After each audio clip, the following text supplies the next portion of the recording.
Lord said, I have indeed seen the misery of my people in Egypt. This is a wonderful story because the people were in bondage in Egypt for over 400 years, crying out to God for a deliverer. He heard them the very first day. Yeah. But it took a minute for them to be delivered. But what always amazes me about this story is that Moses was born and he had no idea why. The people were crying out in Egypt to be delivered, and God's man was on some buggy in the alligator infested waters, almost killed as a baby, but God preserved him and kept him, raised him in the house of Pharaoh for such a time as this.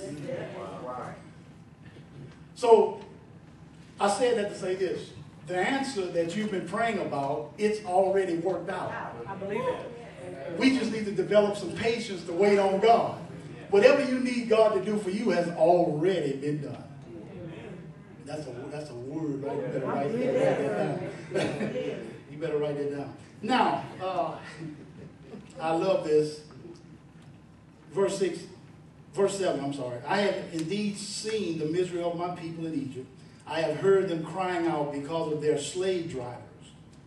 And I am concerned about their suffering. So I have come down. God said, I have come down to rescue them from the hand of the Egyptians and to bring them up out of that land into a good and spacious land, a land flowing with milk and honey. Now, this is so powerful because God said, look, I've seen your affliction, I think King James says. I know that you're hurting. I know that you're suffering. He said, I've come down personally. But look at what he tells Moses. Now, you would think if you're Moses, God is talking to you. He said, look, I've come down from heaven to deliver my people because I see him suffering. You can imagine Moses just cheering him on. Yeah, you're right, you're right, you're right. Get him, Lord, get him, Lord.